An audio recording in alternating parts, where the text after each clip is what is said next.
the meeting. So I'd like to welcome everybody to this forum presented by the Ukraine Socialist Solidarity Campaign. And we were the first Ukraine support group of members located primarily in the United States, although we also have members around the world. We were also the first Ukraine support group to take an unequivocal stance against Israel's genocidal war in Gaza. And one reason we unhesitatingly took that stance is that we directly equate that war with Russia's invasion and occupation of Ukraine. That is why we are holding this series of discussions on the history of Zionism. Those in this forum who missed the first two parts can find the recordings online, and we will post the links to those recordings in the chat, or if not, then you can always contact us afterwards. I would also point out that just as we raise the issue of Israel-Palestine in support of Ukraine, we also are the only ones who directly raise the issue of Ukraine in the Palestine support movement. And we think that's very important. If one opposes one occupation, one must oppose them all. So we're trying to build a movement that unite these two struggles. And that's what these forums are all about. As I said, this is the third and last part in the series on the history of Zionism, and it will cover the period from the Oslo Accord to the present. Just as with the previous two sessions, this is a huge topic. And so all the presenters can do is just make some of the most important points. And we hope this just opens the door for further study and research and discussion. Our first presenter is Ofer Neiman, who's a longtime anti-apartheid and BDS Israeli activist. And we're proud that he's also a member of Ukraine's Socialist Solidarity Campaign. Ofer will speak for about 20 minutes, maybe a little bit longer. And if you would like, Ofer, I can give you heads up maybe when you've hit about 18 minutes or so. So with that, Ofer, please go ahead. Thanks very much. Can I share screen? Yes, hold on one second. Okay, go ahead, Ofer. Okay, thanks for having me. So we'll start with Israel in the 1990s. The first Intifada, 1987 to 1993 or 1992, shook Israeli society. The illusion that Palestinians would be happy under the so-called enlightened occupation was shattered. Furthermore, following the first Gulf War in 1991, Israel under hardliner Prime Minister Yitzhak Shamir, Likud, was pressured by President George Bush to take part in the Madrid conference, with the stated goal of achieving peace between Israel and its Arab neighbors, including the Palestinians, under the principle of land for peace, which Likud rejects. On the other hand, following the collapse of the USSR and George Bush's loss in the 1992 election, there was a growing sense among Israeli hardliners that Israel has full US backing and does not need to negotiate.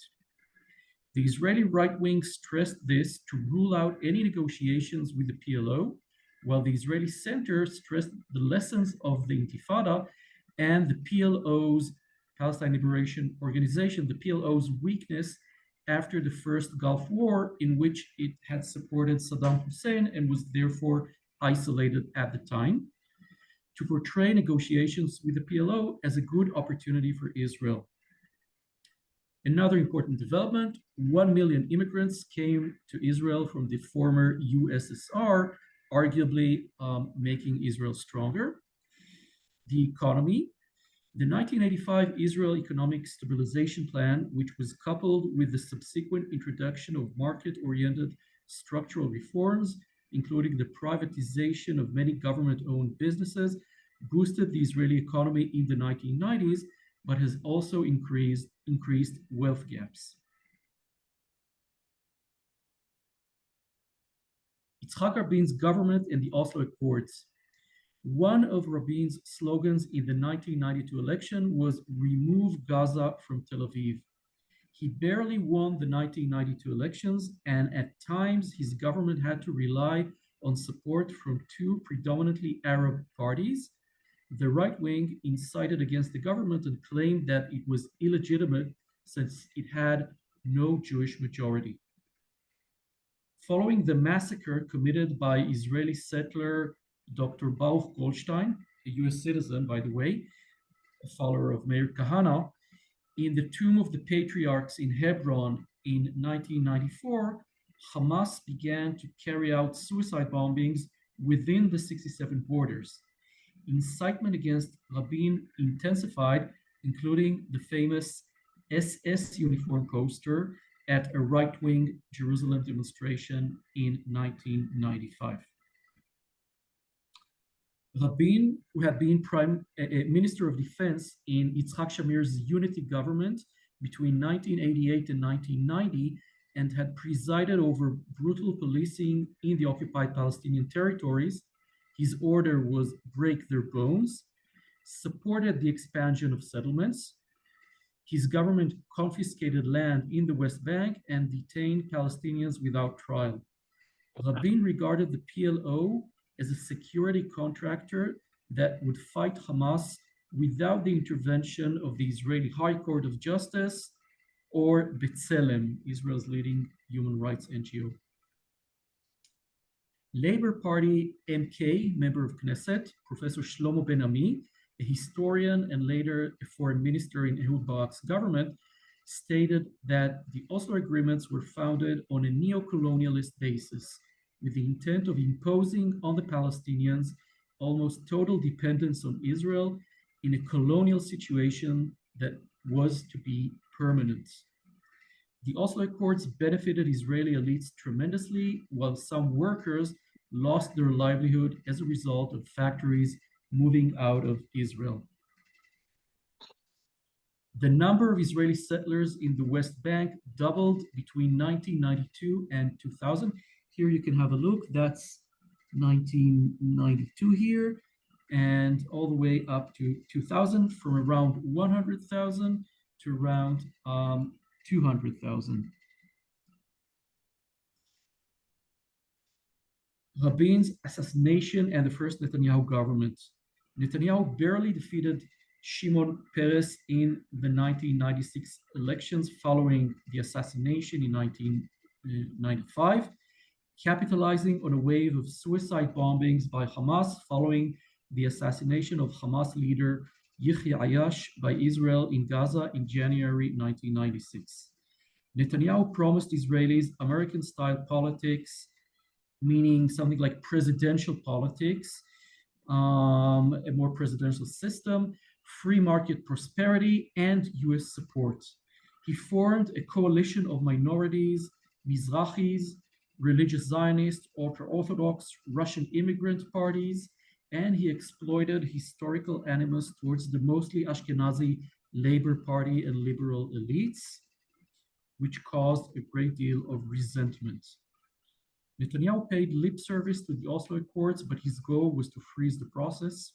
He met Yasser Arafat twice. He signed and implemented the Hebron Agreement, partial redeployment of the Israeli military in Hebron. He signed the Y River Memorandum aimed at transferring up to 13% of Area C, that's territory under Israeli control, to the Palestinian Authority, but was toppled by his settler allies. Netanyahu's view of the US and US politics. In 2001, Netanyahu was speaking privately with settlers who lost family members to Palestinian attacks and apparently did not know he was being recorded. He said, "I know what America is. America is a thing you can move very easily. Move it in the right direction. They won't get in the way." So we have the recording, and this is a photo, a screenshot from that private conversation with Israeli settlers. The 1999 elections.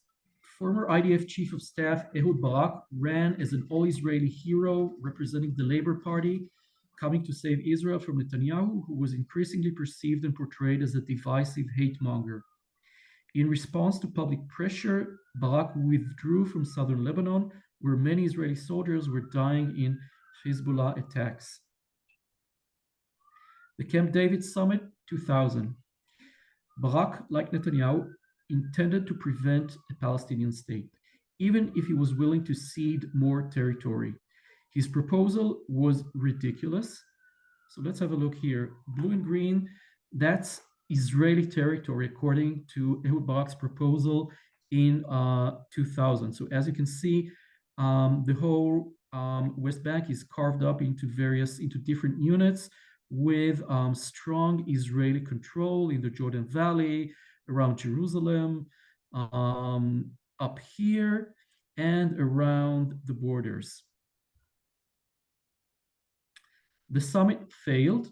Barak lied to the Israeli public, saying he tried everything to reach a deal and that there was no partner. Dr. Ron Pundak, one of the Israeli architects of the Oslo Accords, wrote that the insincere and incomplete implementation during Netanyahu's first administration and the mismanagement of permanent status negotiations under Ehud Barak were the two main obstacles to reaching an agreement. The Second Intifada and the Ariel Sharon government. September 2000, Ariel Sharon's provocative visit to Al-Aqsa sparked the Second Intifada and brought about early elections, which he won easily. Sharon was not a typical Likudnik. He was closer to the old Labour Party military establishment and was liked by many liberals.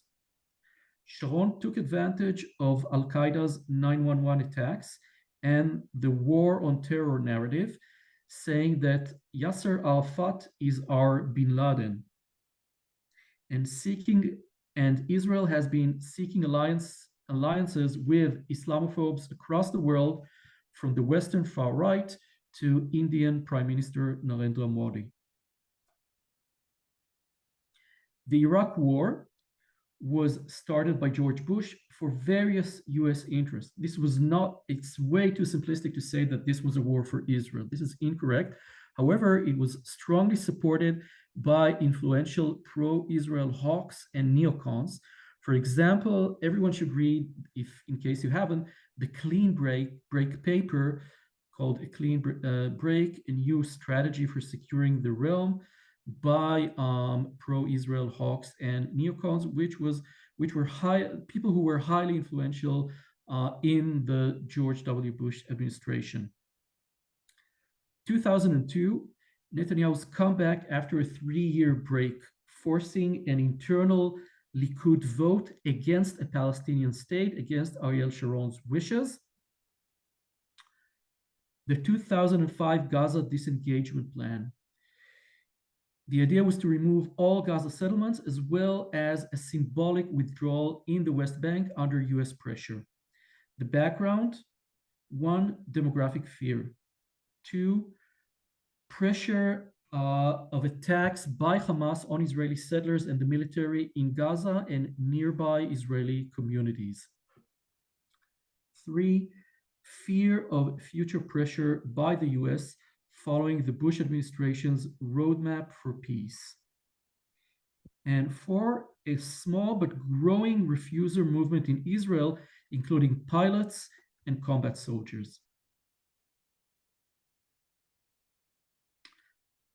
Ariel Sharon's senior advisor, Dov Weissglass, explained the rationale in a very racist manner. He said that the significance of the disengagement plan is the freezing of the peace process. And when you freeze that process, you prevent the establishment of a Palestinian state. And also that nothing will move forward until the Palestinians turn into Finns, as in Finland. Very racist statement. Some more demographic concerns, this time from Shimon Peres, the Labour Party, who was then vice prime minister. He said, "We are disengaging from Gaza because of demography." The plan coincided with the assassination of Yasser Arafat in 2004, probably by Israel. Likud split as a result of the plan, and Ariel Sharon formed a new party called Kadima. The 2006 elections. Ariel Sharon went into a coma in January 2006.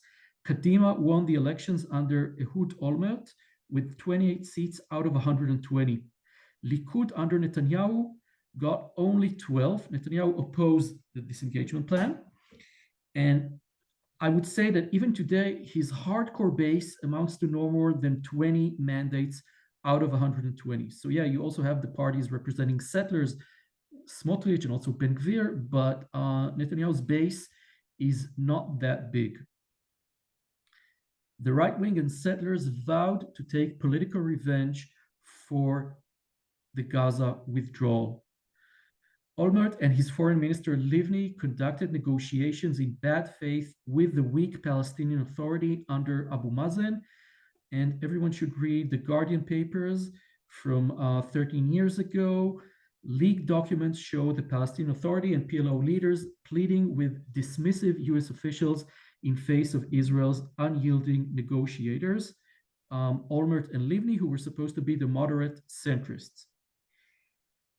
And the beginning of a series of wars on Gaza, more than 3 or 4. Of course, now we're having the worst one, a full-scale genocide. And Israel uses Gaza as a lab for experiments with new weapons. Recommended documentary film, The Lab, by Israeli filmmaker Yotam Feldman. The film reveals the lab which has transformed the Israeli military occupation of Gaza and the West Bank from a burden to a marketable, highly profitable national asset. The second Netanyahu government. Olmert's second government collapsed due to the Second Lebanon War, a failure fighting Hezbollah, and Olmert's indictment on corruption charges.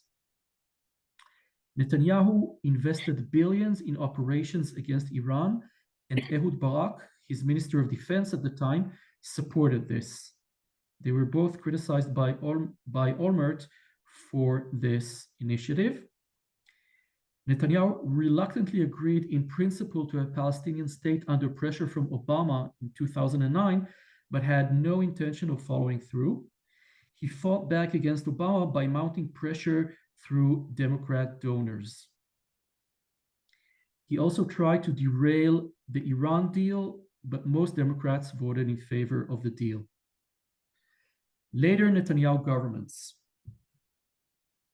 So we had normalization with Arab and Muslim states, convincing the Israeli public that the Palestinians can be ignored, and often referring to Abu Mazen as the mayor of Ramallah.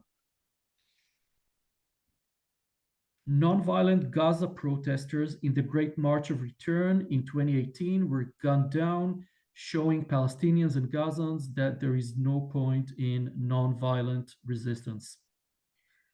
Growing influence of the settlers and far right in Israeli politics and in the IDF, especially in the IDF. And here's a piece by a very good Israeli researcher, Yagi Levy, The Theocratization of the Israeli Military. Likud has been increasingly taken over by fascists and religious fanatics, replacing old school secular right-wingers who were a bit more liberal on some issues, or perhaps more than a bit.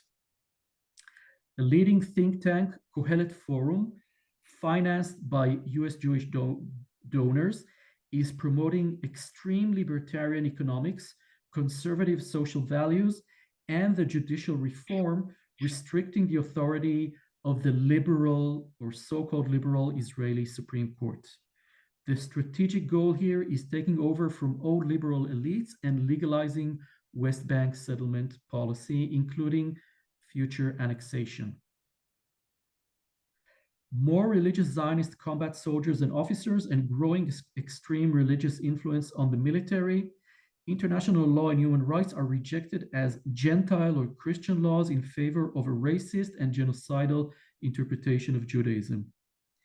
The once fringe temple movement, seeking to rebuild the Jewish temple and destroy the Al-Aqsa Mosque, has grown significantly. And various Kahanist groups, including anti-miscegenation group Lehava, have been growing. The El-Or Azaria case, 2016, an Israeli soldier shot dead an unconscious wounded Palestinian in Hebron. Netanyahu supported the soldier, even though the latter was indicted. That was a clear war crime. Netanyahu also fired his Minister of Defense, Moshe Ya'alon, former IDF Chief of Staff, who condemned the killing.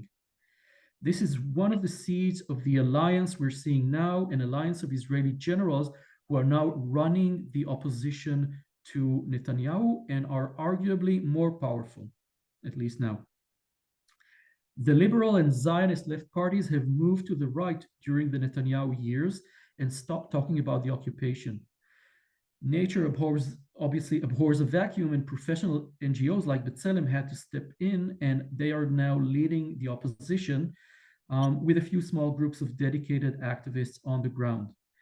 B'Tselem has stepped up its advocacy and called Israeli policies Jewish supremacy and apartheid. This is the B'Tselem report. Okay, a regime of Jewish supremacy from the Jordan River to the Mediterranean Sea. This is apartheid. Just to let you know, Ofer, it's been close to 20 Yeah, 18 minutes. Yeah, I think I need another 3, 4, 5 minutes. Yeah.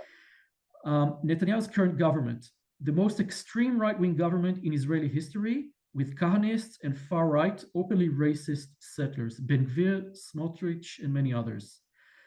The political struggle we saw in early 2023 around the government's judicial reform targeting the Supreme Court is also about the West Bank and the essence of Israel.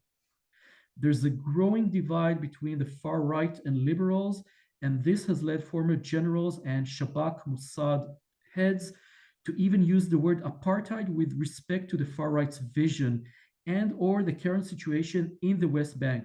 But they reject the claim that Israel as a whole is an apartheid state. One example, Tamir Pardo, former head of Mossad, saying that Israel is imposing apartheid on Palestinians. October 7th.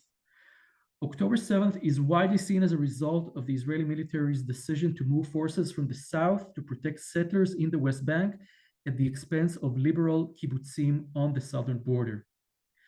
Netanyahu and arguably the entire political elite facilitated Hamas's rule in Gaza in order to increase Palestinian division and prevent Palestinian statehood, with the right wing's approval, saying Hamas is an asset and the PA is a burden.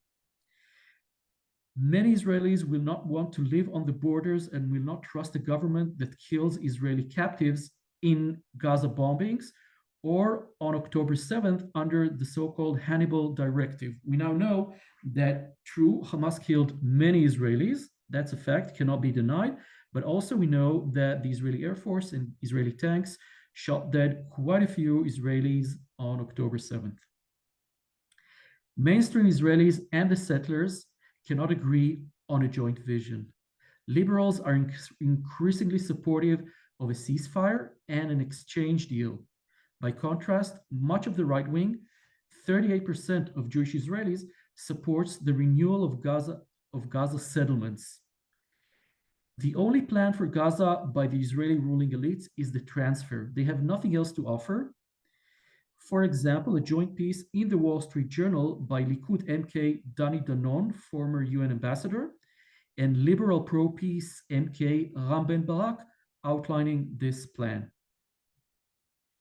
83% of Jewish Israelis support the transfer of Palestinians out of Gaza. Of course, they call it voluntary migration, but we're not idiots. What now? Netanyahu recently admitted he has been working all along to prevent a Palestinian state. He's unlikely to stay in power if a ceasefire is reached, and he's trying to thwart this. Israel is losing the war militarily by not defeating Hamas as promised. The Israeli right wing and settlers are likely to lose momentum when the Gaza resettlement plan is defeated, and I believe it will be defeated. Israeli liberals have an advantage, including in the polls. The only judicial reform law that has passed has been struck down by the Supreme Court. If a ceasefire and an exchange deal are agreed upon, post-Netanyahu Israel will be encouraged by the US and the West to work for a two-state solution involving partial dismantling of settlements in the West Bank, but of course not an end to apartheid. The settlers and their supporters will mount stiff opposition, stressing that they are the backbone of IDF combat units. At least 45% of Gaza IDF casualties are religious Zionists. And one last comment. Western elites are likely to increasingly see Israel as a burden rather than a useful stationary aircraft carrier. And the BDS movement and developments in US politics will be highly significant. Israel regards the movement as a strategic threat and is attempting to silence it with the help of bipartisan allies. The International Court of Justice ruling has opened new paths for activism, including highly effective legal work in the ICC too, the International Criminal Court, which the Israeli elites see as a threat to Israel's ambition. Thanks. Thank you very much, Ofer. Can you end the screen sharing, please? Yeah, have I done that? Okay, yeah. I just did it. Okay, yeah. Thanks very much, Ofer. The next speaker is Hamada Jaber. He is a Palestinian political analyst and a researcher born in Jerusalem. He worked for 8 years at the Palestinian Center for Policy and Survey Research. He's also a political activist and co-founder and volunteer board member of the One State Foundation. And he has traveled widely, including to Brussels and to China, and he lives in the West Bank near Jerusalem. We're very happy to welcome Hamada. And so with that, Hamada, please go on. Thank you, John, and thank you, Ofer. And I'm sorry I didn't prepare a presentation for this, so hopefully it's not an issue for you. Well, I didn't attend the previous 2 sessions, but I watched both of them, and I just have two comments on that. I will start with it. So the first thing that the PLO, as you may know, that was founded in 1964, and its initial program, political program, was to establish a democratic Palestinian state with equal rights for all, including Jews. So, and the PLO changed its program just 9 years after it was founded in 1964, which means in 1974, the PLO decided to move to what we call today two-state solution. So only 9 years that its initial program, political program, was lasted only for 9 years, which is, I think, didn't happen for any liberation movement. Probably, I'm not sure, but this is, I mean, it's a very short period for a liberation movement organization to change its ultimate goal. And the second note is it's about Zionism. That in 1975, well, I didn't hear this in the last two session or the previous 2 sessions, that the United Nations adopted a resolution considering Zionism as a form of racism and racial discrimination. And this is 1975 again. And I will jump now to the Oslo process, because the United Nations revoked this resolution, it's number 3379, about the Zionism as a form of racism and racial discrimination. The United Nations revoked this resolution in 1991. Why in 1991? As you know, it's only 45 days after Madrid peace conference that Ofer indicated in his presentation. And I would say that it was an issue probably for Israel in that time, especially during the first Intifada, because in that time also was the peak of the international solidarity with South Africans against the apartheid regime. So it was it was an issue for Israel and the Zionism to be classified as a racism movement.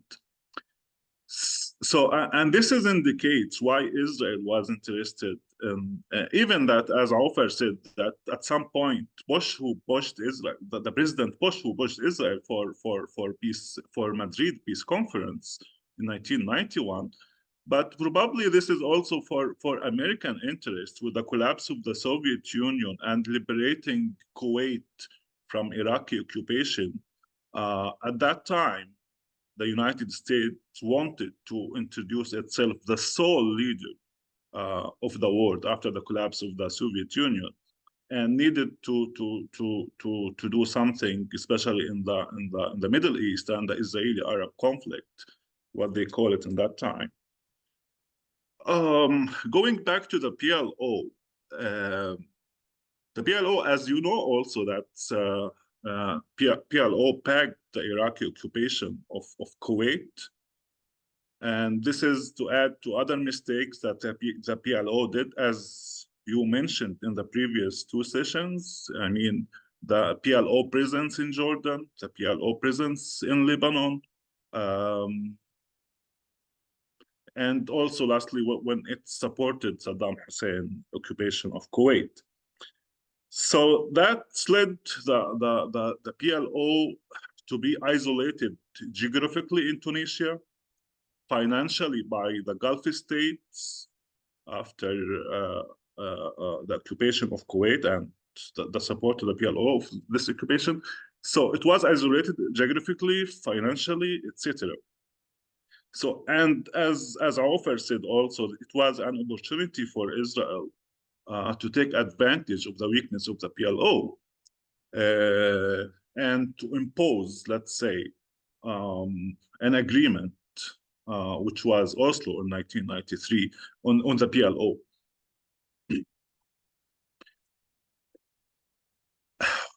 And the issue, well, some Palestinian figures, some Palestinian parties, they opposed the Oslo agreement because simply that they didn't see in the way, even the mechanism, how the PLO reached that agreement with Israel. As you know, it was a secret channel between Arafat and Abbas, the current president, with the Israelis, while the official negotiation that was taking place in Washington, led by Palestinians such as Faisal Husseini from Jerusalem and Haidar Abd Shafi from Gaza.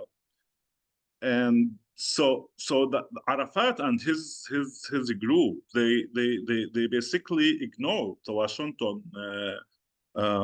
negotiation with the Israelis, because because both of them that I mentioned, Faisal al-Husseini and Haidar Abd Shafi and others, they went to the negotiation from the occupied territories.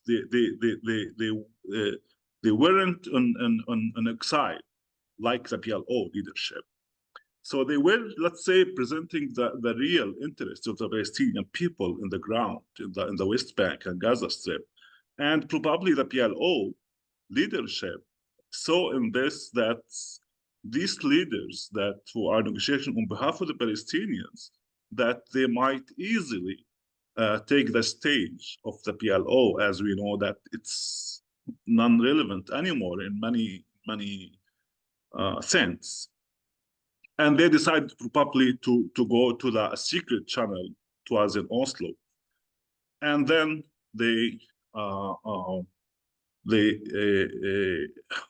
and Oslo agreement, by the way, there is no mentioning in the Oslo Agreement for any Palestinian state. And probably Arafat wanted to impose this once he come back to Palestine. Probably wanted and think to impose this on Israel, because what was in Oslo is kind of autonomy. It's not a Palestinian independent state, etc. And I think he managed to do that, as we know now, at least what's on the table since many years, at least since 2001 or two, since George Bush was president. Like, we start to hear two-state solution, like literally. And that means Arafat managed to impose this on Israel, despite that wasn't a clear indicating for a Palestinian state.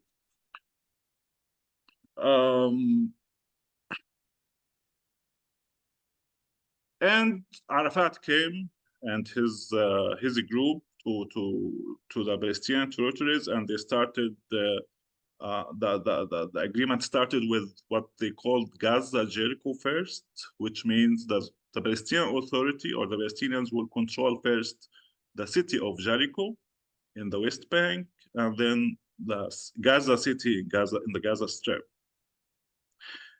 This is in 1994. And in 1996, according to Oslo Agreement 2, the Palestinian Authority needed to conduct public elections to run the institutions and to be representative for the Palestinian people.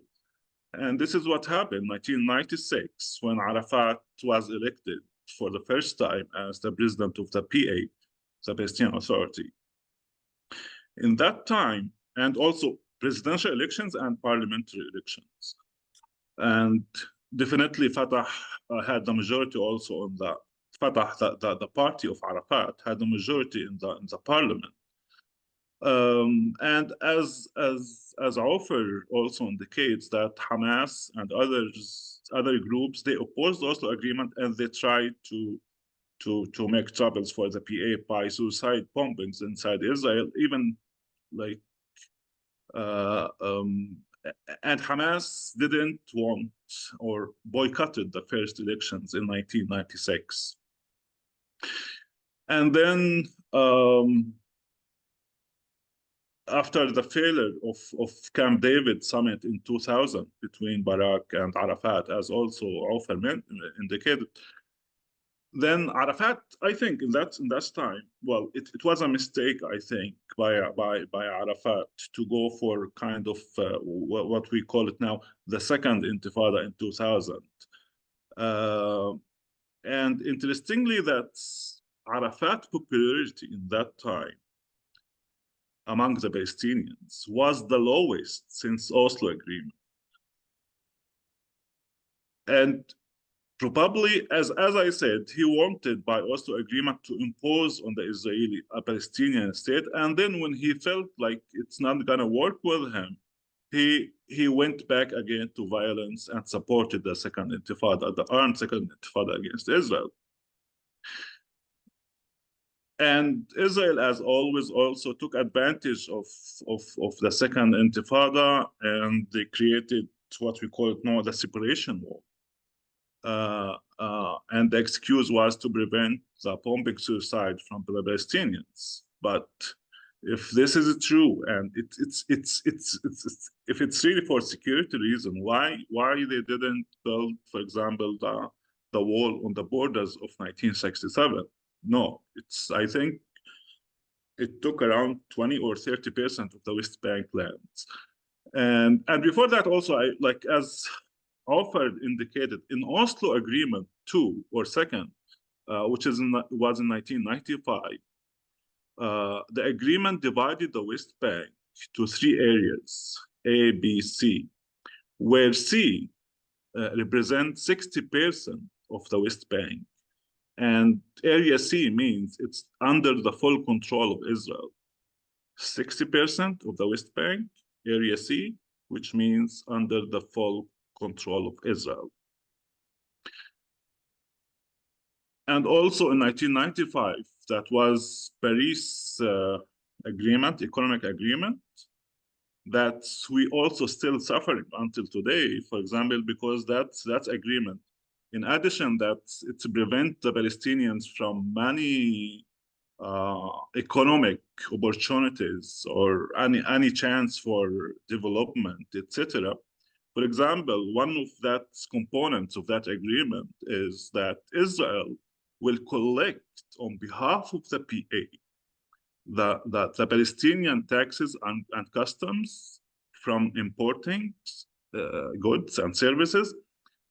And this money, actually, taxes and customs, represent almost 70% of the PA budget, Palestinian Authority budget. And as you know, today, the Israeli government is refusing to transfer this money that it's collecting on behalf of the Palestinian Authority. It's a Palestinian money, it's not the Palestinian money. But Israel collects this money because the Palestinian Authority has no control on any borders. So to import goods or products from abroad, that it has to come through Palestinian Israeli ports. So what happened then, Israel is collecting these customs and taxes on behalf of the PA and takes 3% as administrative costs, and then it had to transfer this money on monthly basis to the Palestinian Authority. So what's happening in the last 20 years, Israel is using this tool as a punishment for the PA when they don't like it, when they are angry with the PA, so they hold this money until the PA change its behavior, or it depends on the situation. For example, today, or as of today, the Smotrich, he's refusing to transfer the money that the PA pays for Gaza Strip, for its employees in the Gaza Strip. For this reason, so this is one of the tools that also Israel is using according to the Paris Agreement for economic affairs.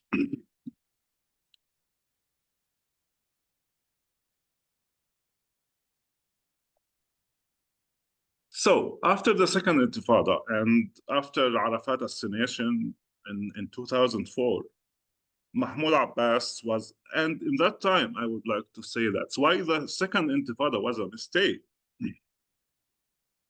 And I mean, why we are still suffering from the Second Intifada between 2005.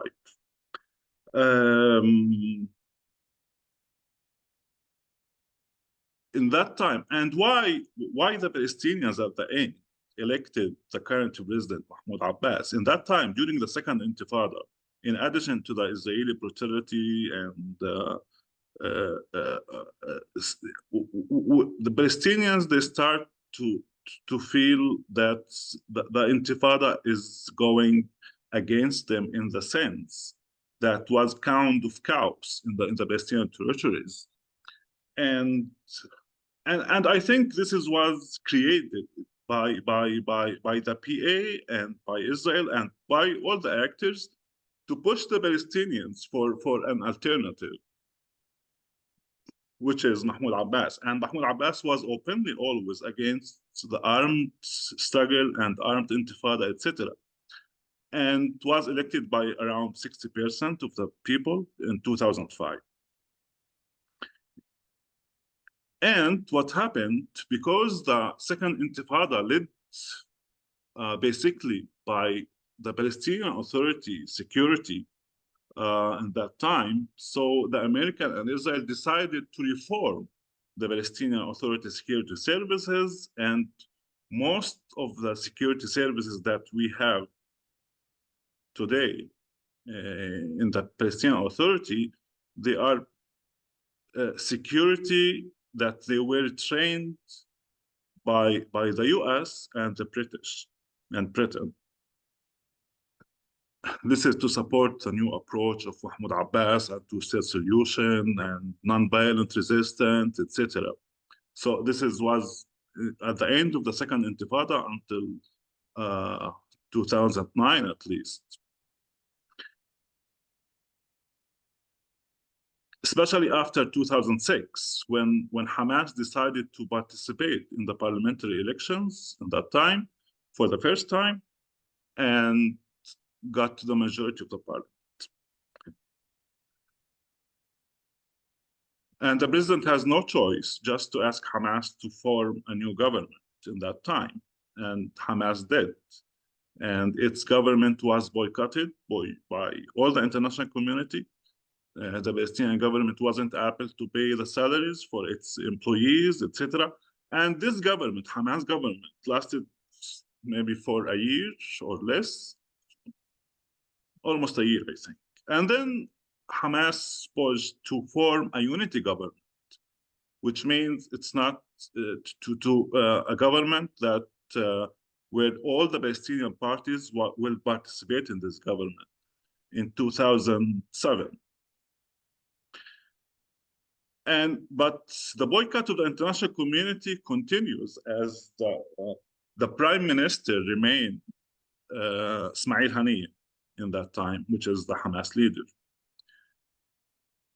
And in addition to the international boycott, Hamas ministers, they couldn't run their ministries actually, in fact, because for simple reason, because the majority of the employees in all Palestinian ministry in that time, they were whether Fatah members or Fatah supporters, and they didn't cooperate with Hamas ministers, and especially the interior ministry. And then Hamas, to avoid this, they in Gaza, they created a new armed force that to be directly connected to the Minister of Interior, which is from Hamas. And then with the time, it didn't work in Gaza, and Hamas says that they were forced to control Gaza Strip by force and to kick out Fatah figures from Gaza Strip in 2007. And since that time, we have this split between West Bank and Gaza Strip and Fatah and Hamas. So, and since that time, many attempts to reconciliation between Fatah and Hamas were failed. And with the time too, probably the leadership of Fatah and the PA here in the West Bank is not interested in this reconciliation with Hamas because they don't want elections, because they it's more comfortable for them, especially. Well, I mean, why this is important, in fact, because in 2004, when Arafat died, and despite he was a symbolic leader for the Palestinian people for a long time, and during the second Intifada too, we thought it's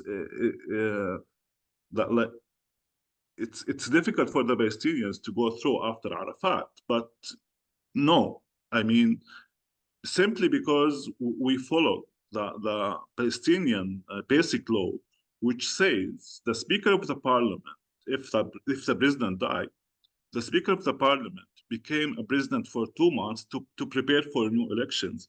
And this is what exactly happened. Arafat died in November 2004, and we had a new president in January 2005.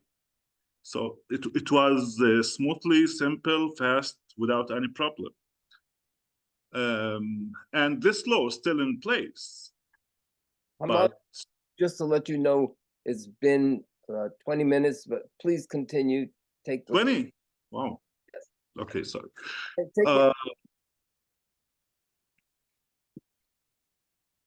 So what I wanted to say, that our leadership is taking us all the time to a situation that we are uncertain what's gonna happen. And for this, as I'm saying, that is the leadership here that we have in Fatah and the PA is not interested in reconciliation. And to avoid Fatah and the current leadership in the West Bank, to avoid Arafat's scenario, what they did in 2018, the president decided to dissolve the parliament. Even the parliament wasn't active since 2007, but still it's important to have it because it's a crucial to the basic law. Even that he hasn't the authority to dissolve it, by the way, but he decided to dissolve it with one condition, is to conduct a new elections within 6 months in 2018. And we are in 24 and still there is no public elections and the parliament considered to be dissolved. So what I wanted to say, if the president will die tonight, tomorrow we don't have a law to follow and how to replace him. And he's the president of the PA, he's the president of the PLO, and he's the president of Fatah party. So he's occupying 3 positions that, and still until today, this is an issue. It's gonna continue all the time, and we are risking kind of civil war, not civil war, kind of civil war if he will die with this situation, because he's not divided Fatah and Hamas, West Bank and Gaza Strip. Fatah itself is divided because in 3 years ago, on 21, when he decided to hold elections in 2021, 3 lists of Fatah, the registers of that elections before it was canceled, because under the excuse that Israel is not allowing these elections in Jerusalem. But the real reason, he was afraid that he's gonna lose, especially that, as I said, Fatah is divided itself, not only Hamas and Fatah.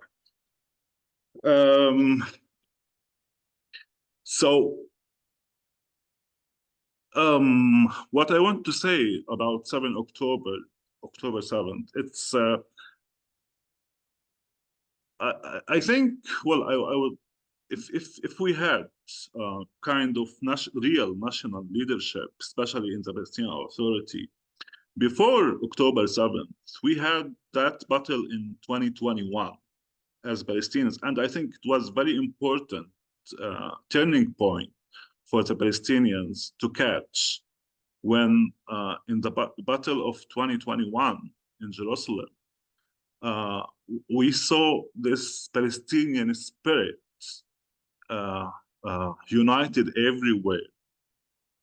And for the first time, probably in history, that at least, or since Oslo, I mean, Palestinians in 48, Palestinians with Israeli citizenship, Palestinians in the West Bank and Jerusalem, and Palestinians in Gaza, and even diaspora. We felt in that time that reviving of the Palestinian spirit and toward one, because we are under the same regime, occupation, apartheid, Israel, but Israel managed to divide us somehow. Anyway, I will stop here, and I'm sorry if it was too long. No, it wasn't too long at all. Thank you very much, Hamada. So let's go ahead. If anybody has any questions or comments, well, I'm sure that a lot of people do, but go ahead and just raise your hand and you will be called on in order. Oh, before we do that, okay, we've got Ted and then Linda. Ted, go ahead, please. Thank you, Hamada and Ofer. So I have 2 questions for both of you. I think maybe especially for Hamada.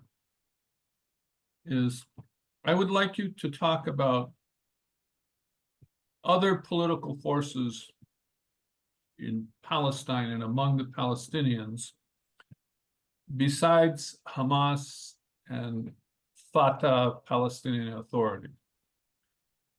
It's not clear to me what other forces there are.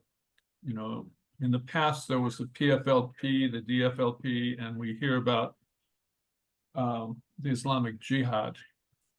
But it's unclear to me what other forces there are, what their politics are, and what influence they have, if any? That's my first question. My second question is, could both of you tell us what you think the prospects are for this war, in your opinion? Ofer said that Israel is militarily losing the war, but Palestine, Gaza is being destroyed, and the West Bank is under siege. So even if Israel is not accomplishing its war, Netanyahu's war aims, I don't see that Palestine is winning. So I'd like to hear what the two of you think are the prospects. Thank you. Thank you, Ted. So maybe we'll try to get questions in first, and then maybe have Ofer and Hamada come back on those questions. Then we'll have a further discussion. So with that, Linda?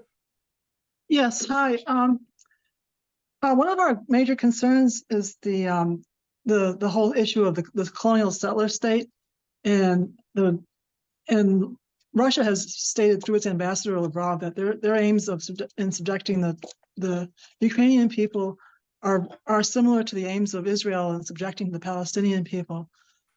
And the one thing that Ukraine has that Palestine does not seem to have is a mass movement, aside from having their own state, but also just a mass. They have several mass movements. They have their own military, a mass-based military, and that seems. Is there any prospect in Palestine of mass mobilizations and free elections and arming the people as opposed to just shooting off missiles? That's kind of. I mean, that's kind of the question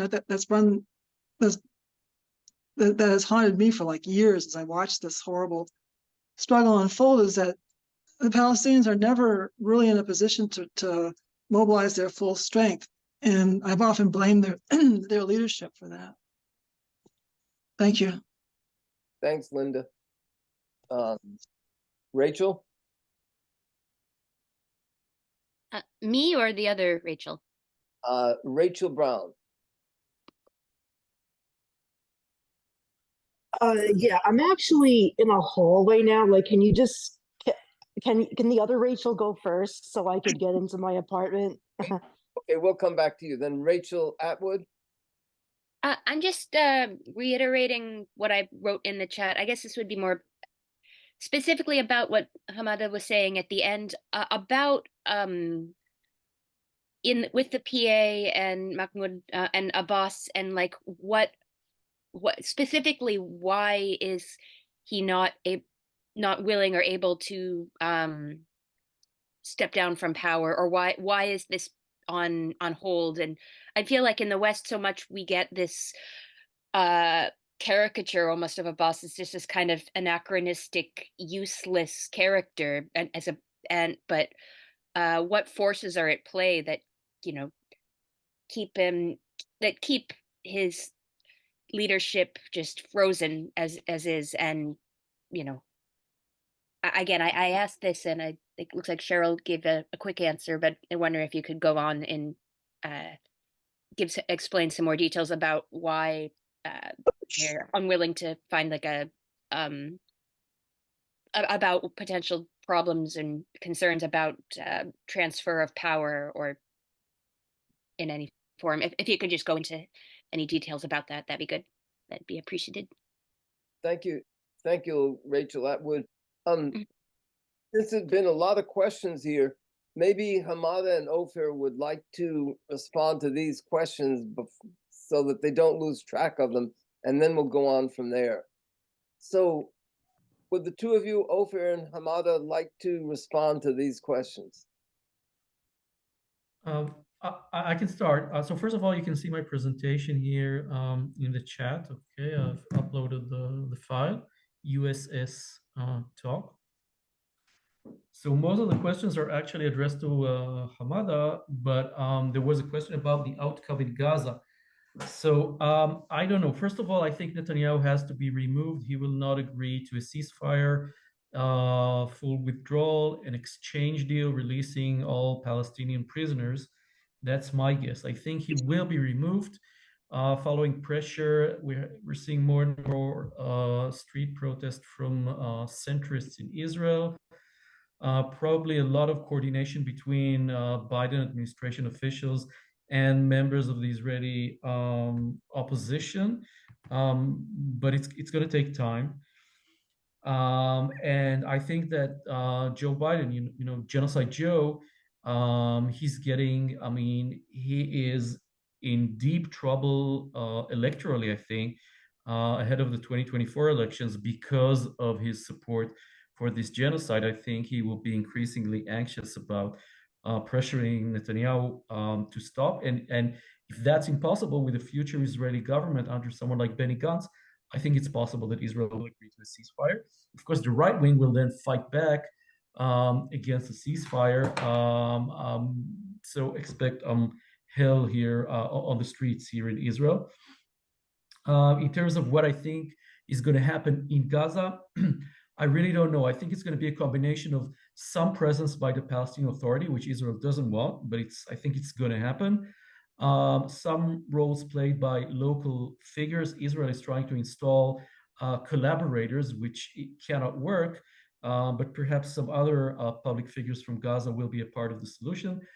Some technocrats, perhaps, and increased presence of international aid agencies. Some sort of mixture, I'm not really sure.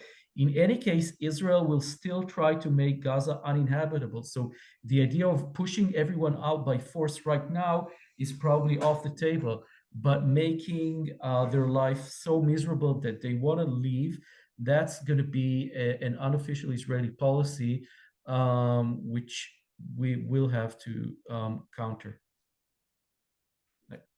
Thank you. Hamada, did you want to respond to any of the questions? Yeah, sure. Well, thanks, Ted. We have all these parties still. We have almost maybe 10 to 15 parties, political parties, but all of them are inactive. All of them, mostly they are more affiliated with Fatah within the PA. And this is what the Fatah policy since Oslo. And especially the leaders of these parties, because almost we have the same leaders since that time of these parties, and they are not showing any example, whether in opposing the PA or even making any difference, even that they are part of the government, they are part of the PLO, but they are divided for no reason. Because Fatah is using this to keep them divided, but also the leaders of these parties, their personal interest is to stay, because, like, for example, if in 2006 elections, which is the last election that we had, all these parties, they got around 10% of the parliament seats. All these parties together. And I believe if any new elections will and if they will continue with the same methodology, the same, I think they're gonna lose at least half of these 10%, which means almost not exist. And they don't have regular elections inside these parties. So as I said, almost the same leaders. And with the time, they have their own interests with the PA and with the PLO leadership. So they just serve their interests. And sometimes they are showing some opposition, but it's not effective at all. For this, the only alternative for Fatah is Hamas, simply for the Palestinians. And this is the lesson that Fatah still didn't understand in 2006, when the majority of the people, they voted for Hamas. not because they are ideologically they agree with Hamas or etc., but because it's the only alternative for Fatah. And the Palestinians, they don't want Fatah in the last poll, which was in December, 92% of the West Bankers want the president to resign. This is not new. This is at least since 10 years, but this is the highest number. But the majority, since at least 10 years, they are asking him to resign. In the last poll, 92% of the West Bankers, they want him to resign.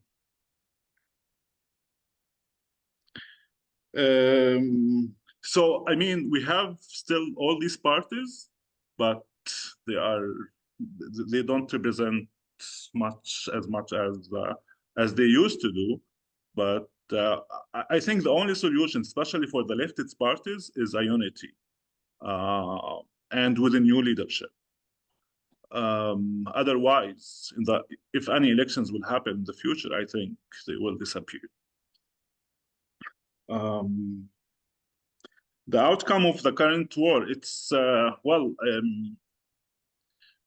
long as we are still divided as Palestinians, because until now, the Palestinian Authority is not showing any sign of real unity with Hamas. And even worse, I believe it's silence, the PA. It indicates that the PA was promised by the US that Israel will destroy Hamas, and then we can talk. And until now, I think I don't see any change in the position of the PA. They are just waiting Hamas to be defeated. But as we know that this is already behind us, probably,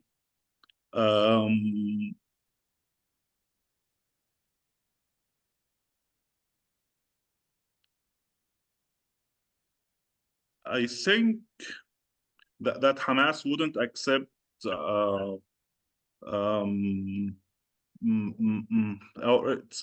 no one can exclude Hamas from governing Gaza, at least Gaza, in the future.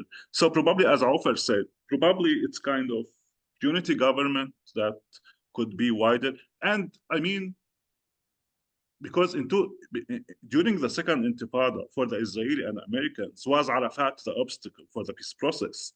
And in that time, they imposed on him to create a prime minister position for the first time in 2003, and to give some of his power to that new position, prime minister, because again, they thought that he's the problem, he's the obstacle for the peace process.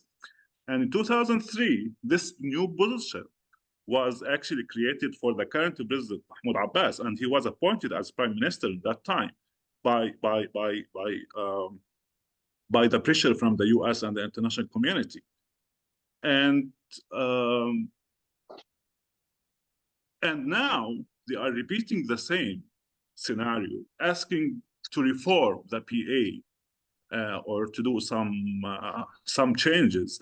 And they wanted the president to appoint a deputy now for the president to be and to give some of his power to.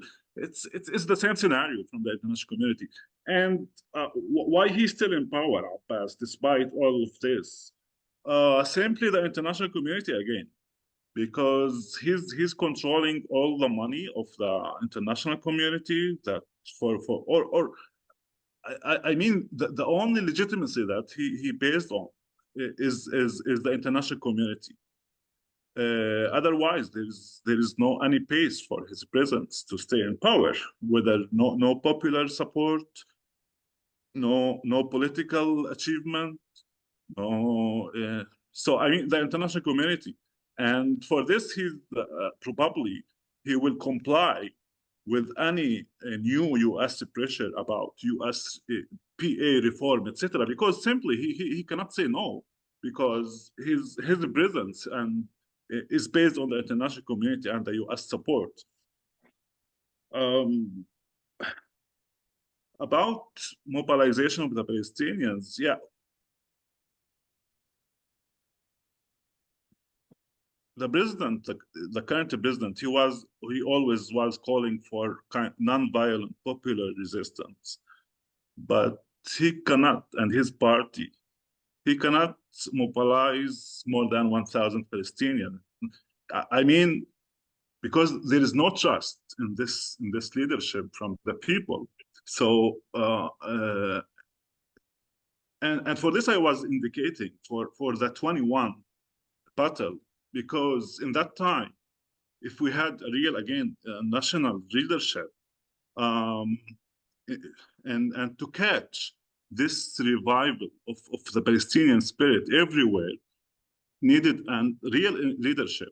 But unfortunately, we as long as this leadership in power, I don't see any hope. I don't know if I covered all the questions. I think so. Thanks. Thanks. Excuse me. Thanks very much, Hamada. And you and Ofer will have a chance at the end also to sum up the discussion. So with that, Rachel Brown. Yeah, I have a question for Hamada. Because so I see you're a member of the One State Foundation. I never heard of the One State Foundation before, but I have heard of the One Democratic State Initiative. I don't know if you've heard of the One Democratic State Initiative, but if you have, can you just tell me the differences between them? Thank you, Rachel. Is that your question? Yes. Thanks, Rachel. Cheryl? Yeah, I recently saw a film called Israelism. I don't know how many people here have seen it, but I highly recommend it. And it's a film that focuses on, well, first of all, it shows the program of indoctrination into Zionism that has gone on for years here in the United States through the Zionist educational system, private schools for Jewish children, and the film then shows that, how more and more young Jewish people in the United States are rejecting Zionism. And of course, in the current situation, it's an absolute crisis. And of course, I mean, in the United States, we have Jewish Force for Peace and other organizations. And many of the young activists are these young people, young Jewish people who have said, you know what, fuck Zionism, excuse my language. And to me, this is a really important phenomena. I don't know if the film exaggerated the development of this movement, but I don't think it's going to go away. I think that more and more, and I think that this horrible genocidal war against the Palestinians has created a chasm within the Jewish community amongst Jewish young people that is not going to go away. They've courageously been rejected by their families, have gone against everything that they have been taught, and they're saying we're not going back. So I'm wondering, and even though, the leaders of the Zionist lobby and organizations in the United States who were interviewed in the film were kind of, oh, well, this is nothing. They're just confused. They'll be back. I think they're terrified because they know that the next generation must be solidly dedicated to the Zionist apartheid project, or Israel is in danger. So I'm curious. I'm interested to know if either Ofer or Hamada or if people in Israel are talking about this, that the new movement in solidarity with Palestine is full of these young people. I think it has it's going to have a long-term effect on the Israeli government to maintain apartheid. So, and of course, the other side of it for me, as someone who's been, committed to Ukraine solidarity and is working really hard to find ways to unite the struggles of Ukraine and Palestine, I would really like to win over those young people to support Palestine, to support Ukraine. And one of the things that I have been posting on social media is that the movement in solidarity with Palestine must join hands with Ukraine and demand that the U.S. weapons being sent to Israel should be sent to Ukraine so they can defeat Russian imperialism. So, Annie, I'm interested in any of your comments about that aspect of the crises. And I guess say one more thing about Hamas. It's devastating to me. Hamas is a terrorist organization that is grinding up their own young people who could possibly be the future leadership of a democratic, well, possibly socialist, but a democratic movement for Palestine. And it's just the harsh reality, as Hamada said, in this moment, without a new leadership, with a different perspective, it's hard to feel hopeful. I mean, we need to find out where can that new movement of leadership come for Palestine. Thank you very much for your presentations. Thank you, Cheryl. And I have one question and a comment also. And the question, in a way, indirectly relates to the last point that Cheryl was making.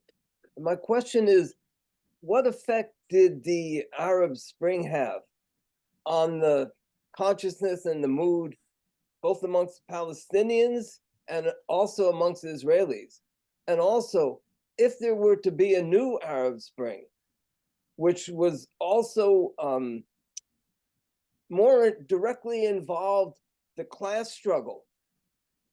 I think that the old one was the class struggle, but if a new Arab Spring developed that more directly involved the class struggle and that explicitly rejected Islamic fundamentalism and so on, what effect would that have within both Israel and Palestine? That's my question. I'd also like to just comment on the role of Biden, who, in the Biden-Obama administration, Biden was known as the good cop in relation to Obama's being the bad cop in relation to Netanyahu. And as is befitting a man who's been in office for over 30 years, he's basically living in the past.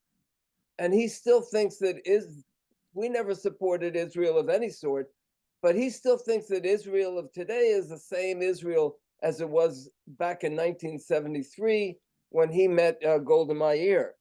And he has bent ever so slightly, but I don't think it's so much pressure from the outside as the fact that his policies within his administration is widely seen that his policies do not benefit U.S. imperialism in the region, because they're really weakening U.S. influence and strengthening the influence of its two main rivals, China and Russia. But he's known within his administration. It's known that if you provide him with a different approach, that's known as being career suicide. In that sense, it's similar, not to the same extent, but it's similar to the position that Putin has put himself in. My last point is that evidently this guy, Brent McGurk, who appears to me to be the modern day Henry Kissinger, I've been told, I've read that he is the one that is really totally dominating Biden's policies in the entire region, including in Israel, Palestine. So the last point about that is I think that there are splits developing within the Democratic Party over exactly that issue of what are the interests of U.S. imperialism in the region. And those sorts of splits at the top can also have a very powerful impact as far as encouraging a movement from below. So those are my points. With that, Talmadge? Yeah, I'll try to keep this brief. I was curious about sorry, I have a cold. I'm curious about the geostrategic implications of these developments from October 7th, but also earlier. But really, my question is much more about the long-range future prospects of either Palestine or Israel. And by that, I mean the ecological considerations of that location in the Middle East, in which especially the dependence on water either through the coastal aquifers that undergird Gaza or the mountain aquifers that are partly controlled by by Fatah. We know that the settlers, in fact, are using disproportional amounts of water in their communities, and they're expanding at a rapid rate. And the question I have is one, is this sustainable in terms of water for all of Israel and Palestine?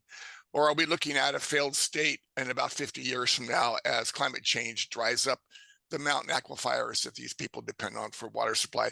There is an assumption of desalination plants can pick up the slack as they are in Saudi Arabia, but given the fact that climate control is not going to be controlled, climate change is not going to be controlled within the limits set by the international standards. I guess the basic question I have is an Israeli state or Palestinian state even viable for human survival within the next 50 to 100 years? It's a long-term, speculation I'm asking you to think about there, given the ecological considerations. Thank you, Talmadge. Tom, you're next.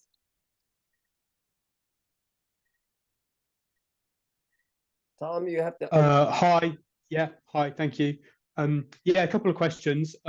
One, because two speakers are from the One State Foundation. What do you see as being the route to one state, and do you see it as going through two states in some sense? Second question, if this isn't felt to be off topic, is what do you think of the call issued by the by PACB, the Academic and Cultural Boycott of Israel Committee of the BDS campaign to boycott Standing Together?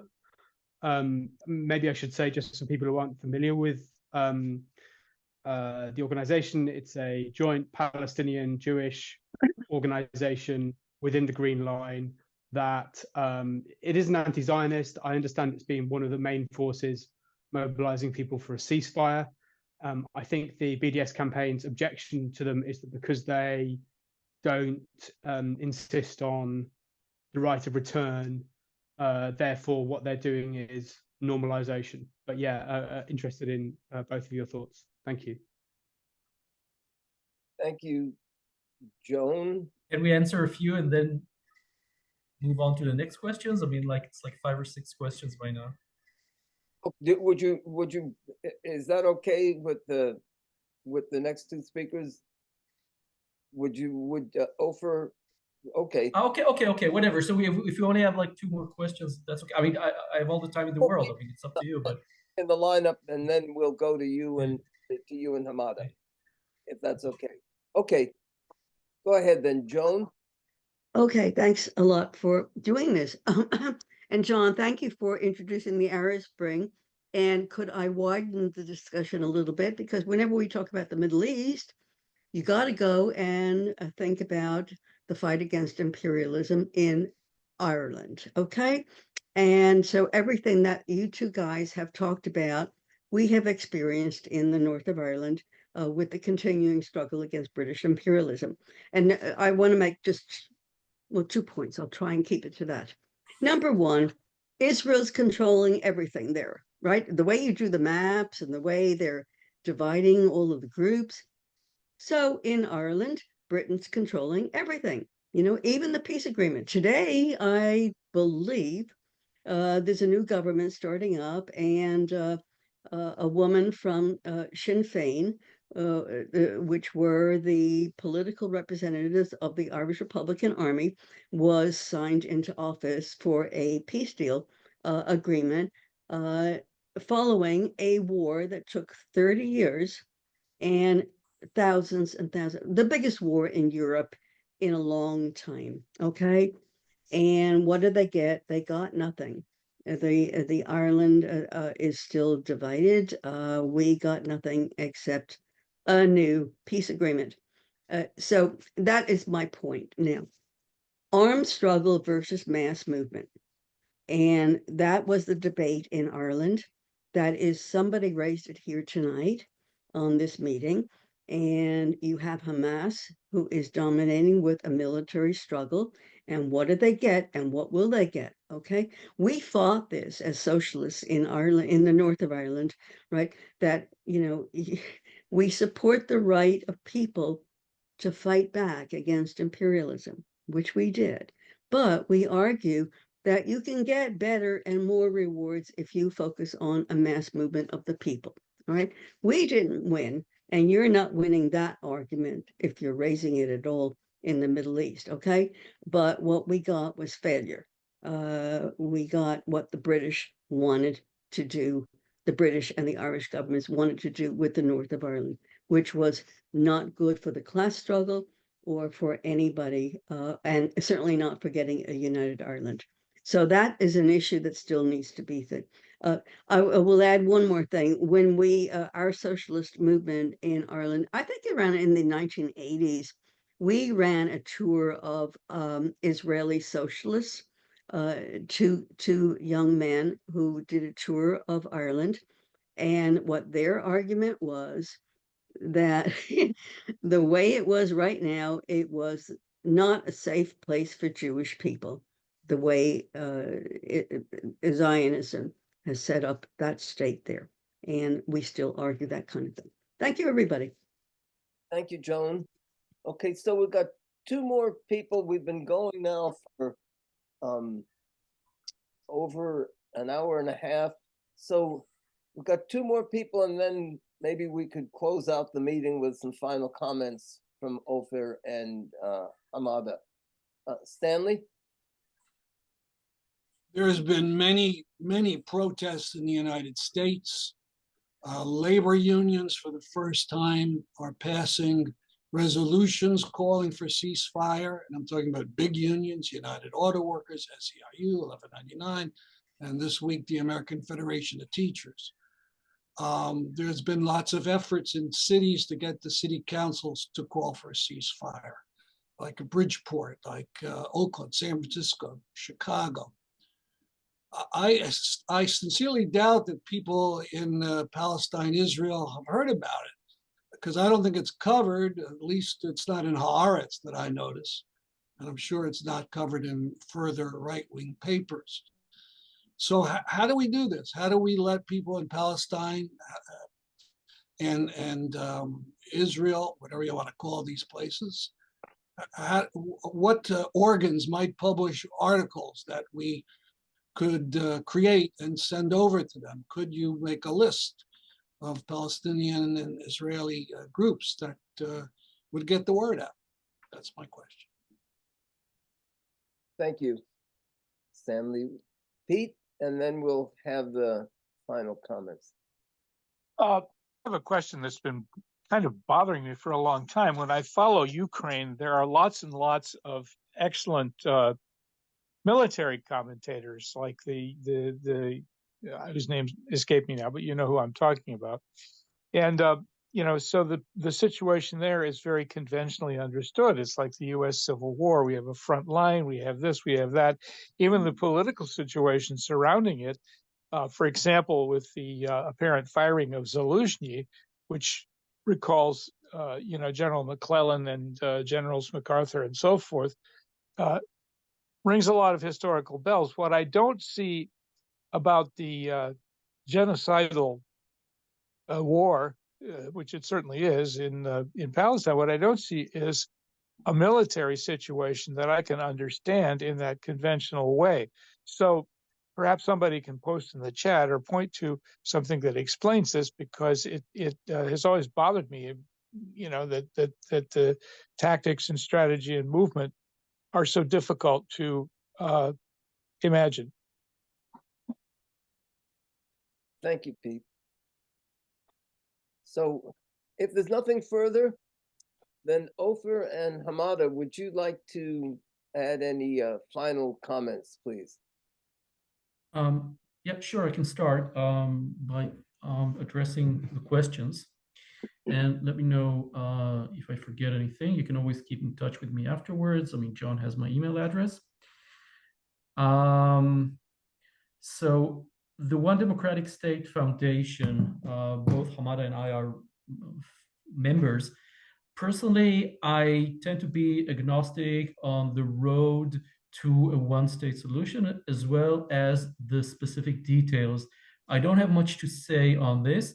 I think that the added value, and right now we're not very active. I mean, I have to be honest, but the added value of something like the One State Foundation is trying to promote the general conversation. Personally, I'm not all that interested in coming up with a detailed plan, issued by a group of 8 people, and that's supposed to represent the wishes of, I don't know, 10, 15 million people here.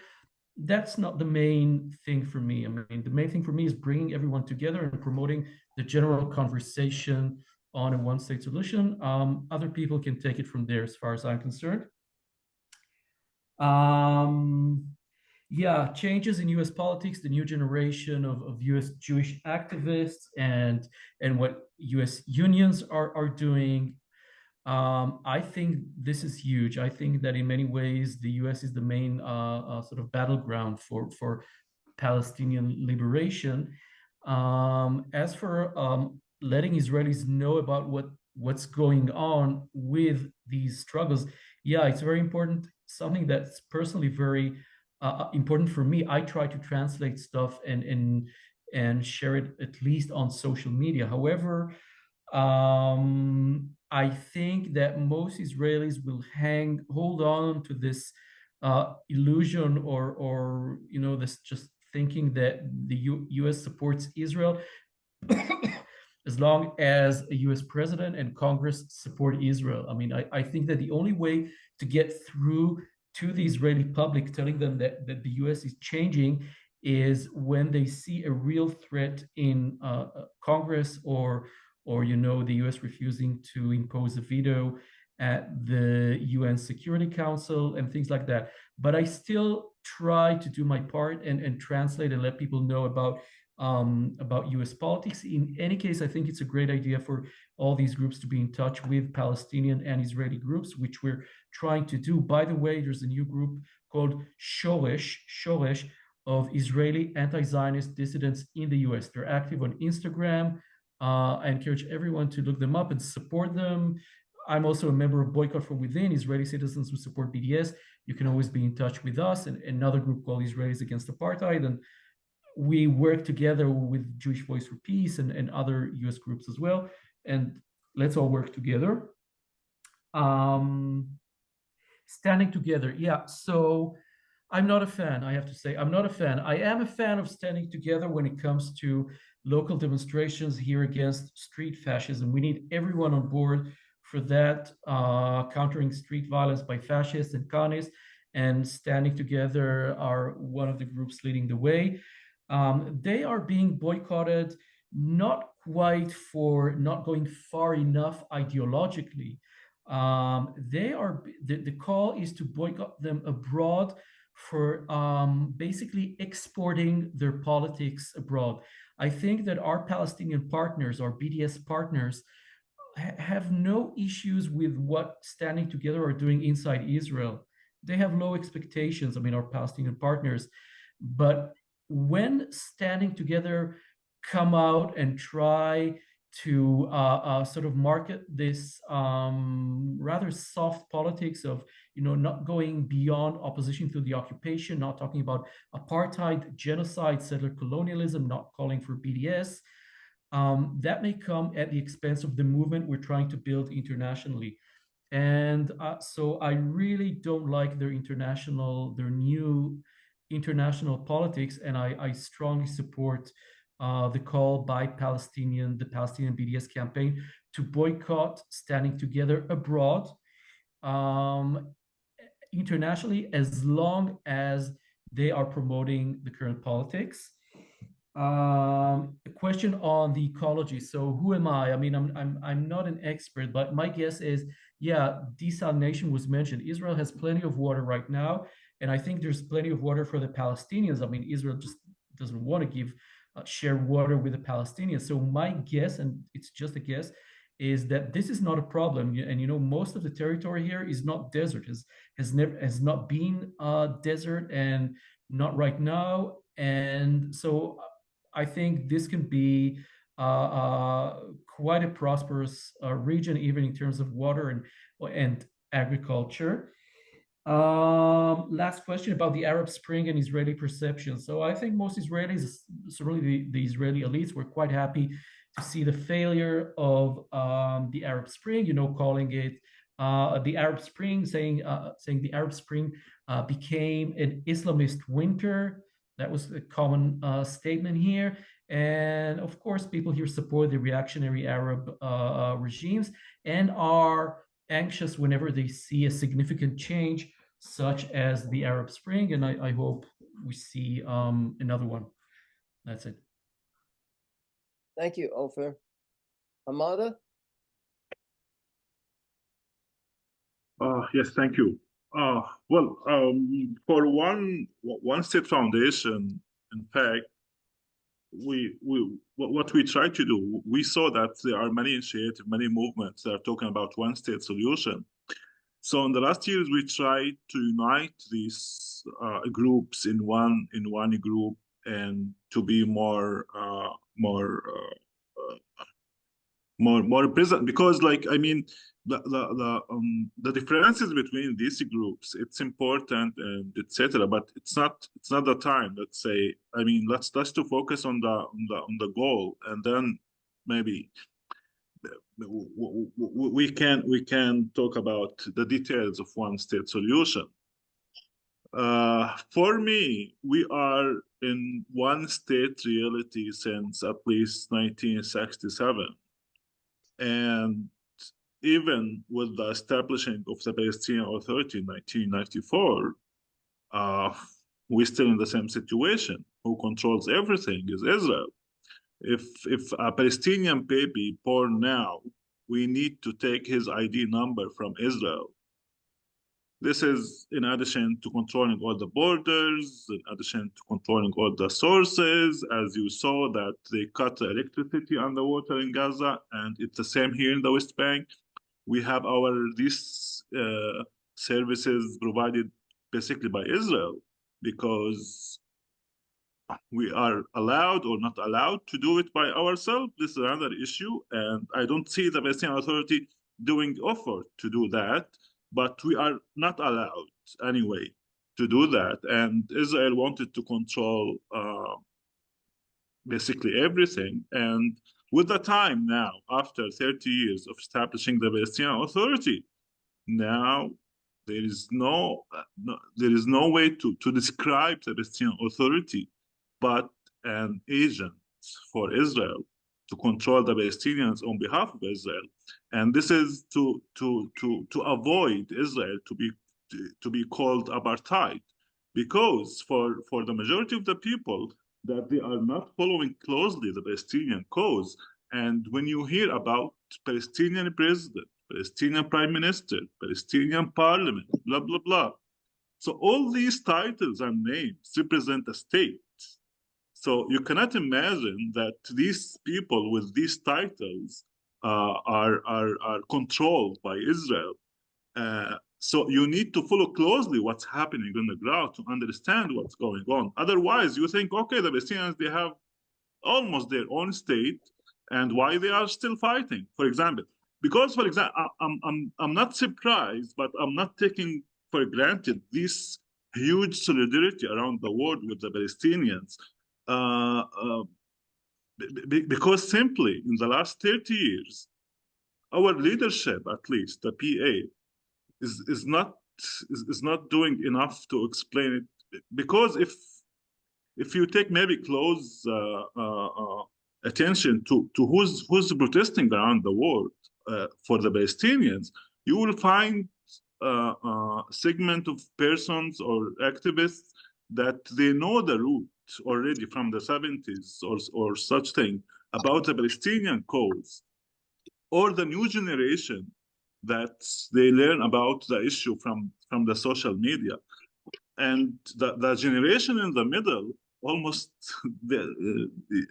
not exist, or because simply the generation between, they don't really know what's going on, and they just, as some Palestinians, even that they grow on since Oslo agreement, that they don't understand really what's happening. And so what I want to say, we are in one state reality since that time and until now. And what we need to do, in my opinion, and for this I was talking about the second Intifada as a mistake of Arafat. I think it was better for him to dissolve the Palestinian Authority in that time, as he can say, okay, I tried Oslo Agreement, even with all the things that we know about Oslo Agreement. I tried to take this approach, and I failed. And I will give again the word to the people, because he imposed Oslo on us, in fact. And he's a symbolic leader, etc. He managed to impose this on us, but don't, if you failed, okay, said I failed, and leave us, or let us find a new approach. So in that time, I think it was the better for him is to dissolve the Palestinian Authority and try to go back to the first Intifada model, which means there is no Palestinian Authority. Israel is directly controlling everything, and this will allow the people to resist the Israeli presence everywhere, as it was in the first Intifada. And this is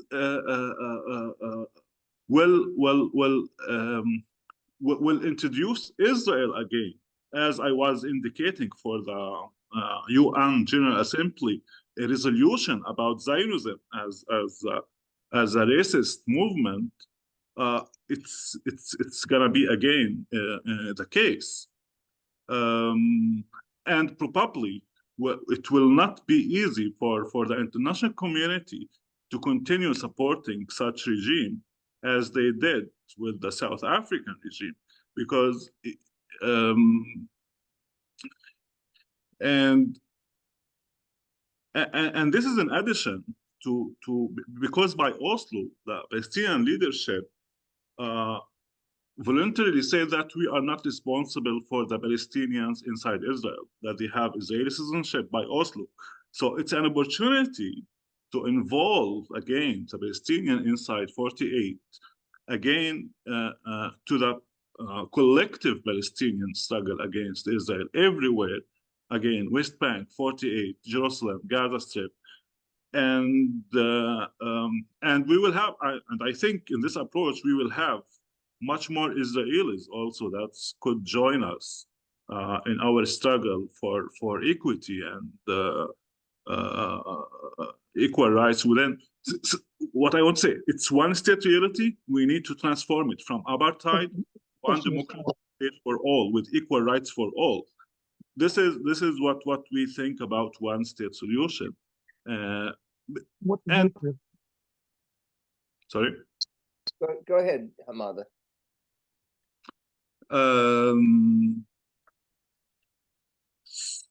So yeah, and for the water, as I said, like Israel is controlling everything, including the water, and they are collecting our water, in fact, including the groundwater, and they're selling us this water, but with not the amount that we need, much less. And this is comparing, for example, for a Palestinian living in the West Bank, comparing for an Israeli settler living in the West Bank too. An Israeli settler is having this amount of water 30 times more than a Palestinian. So, and in fact, we have running water only 2-3 days per week. And in the summer, it's much worse, almost in every Palestinian living in the West Bank. In Gaza, I think it's much worse too.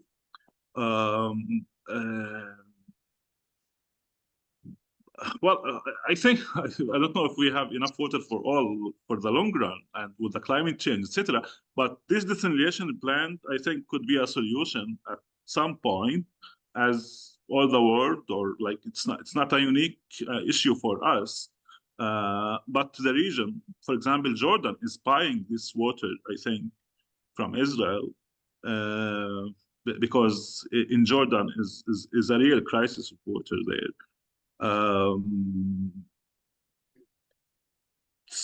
So yeah, I mean, it's an issue, but I think it's resolvable if there is kind of arrangements for that. For the Arab Spring, I think we Palestinians, we were optimistic about the Arab Spring, definitely. But with the results that we are seeing in Syria and Egypt, Libya, here and there, it's not the results that we wish to see. And how it influenced us here also, at least with our relation with the PA. I think it's more complicated, and because it's about the priority. For the majority of the Palestinians, the priority is to resist the occupation, while for some, they think you cannot resist the occupation with the existence of at least with the current PA and its leadership. First, we need to do some homework, and then we can resist the occupation. But the Palestinians also, they are trying to avoid any kind of civil war, let's say, under the occupation, because this is going to be a disaster. And we still have this risk, as I was saying about the president.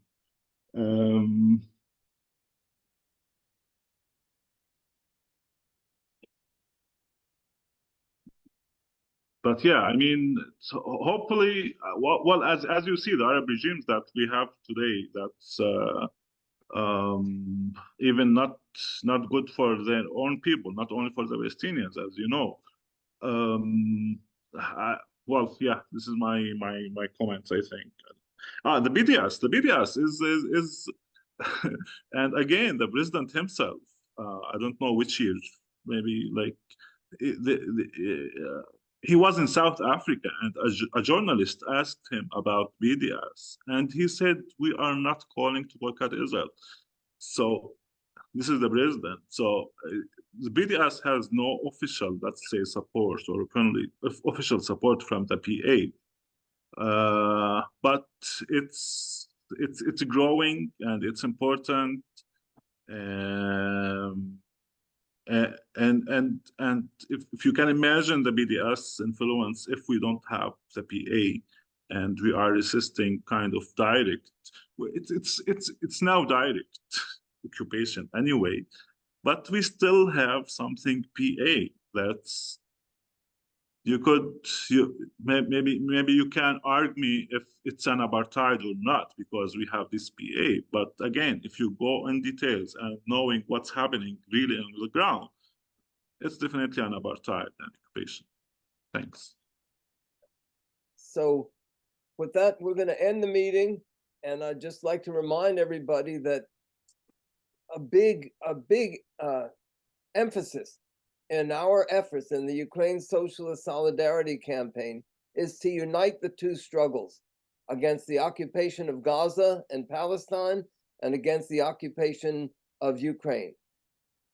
And so we would urge those who are involved right now. There's big protests all around the world against what's happening in Gaza, against what Israel is doing. And it's not always easy, but we would urge everybody to try to find ways to bring up the connection between those two.